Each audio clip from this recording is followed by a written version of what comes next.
CSMT स्थानकात एकाच प्लॅटफॉर्मवर दोन लोकल आमने-सामने. मोटरमनचं प्रसंगावधान, थोडक्यात अपघात टळला. स्टेशन मास्टर निलंबित. घटनेनंतर काही वेळ लोकल सेवा विस्कळीत.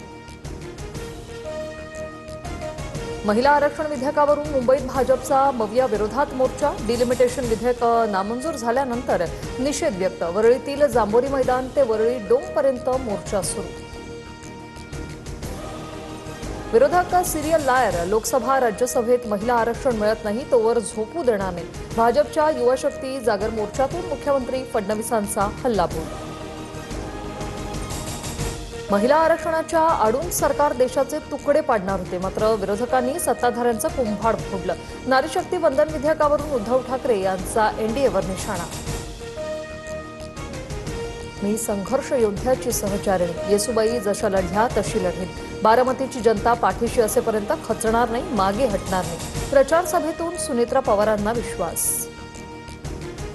अजितदादांचं स्वप्न पूर्ण करण्याची सगळी क्षमता सुनेत्रा वहिनींमध्ये. 23 तारीख दादांना खरी श्रद्धांजली देण्याची तारीख. संपूर्ण भारतात गाजेल असा विजय करा. फडणवीसांचं बारामतीकरांना भावनिक आवाहन. बारामतीची पोटनिवडणूक बिनविरोध व्हावी अशी इच्छा होती. सुनेत्रा पवारांच्या बाजूने विक्रमी मतदान होईल याबाबत शंका नाही. दादांना आदरांजली म्हणून वहिनींना साथ द्या. सुप्रिया सुळेंचे बारामतीकरांना आवाहन. अजित पवारांच्या निधनामुळे बारामती पोरकी झाली. दादांच्या अनुपस्थितीत शिवधनुष्य पेलण्याची जबाबदारी आता वहिनींवर. प्रत्येक मतपेटीत घड्याळाचा आवाज उमटो. सुनील तटकरे यांची बारामतीतील प्रचार सभेतून साद.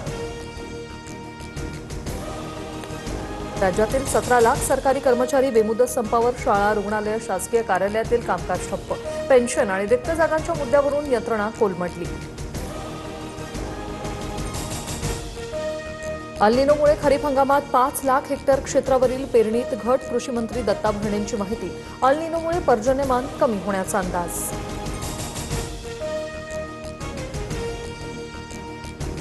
मध्य महाराष्ट्र, विदर्भातील काही भागात पावसाचा इशारा. पुढील 24 तासात गारपीट आणि अवकाळी पावसाचा इशारा. शेतकऱ्यांमध्ये चिंतेचं वातावरण.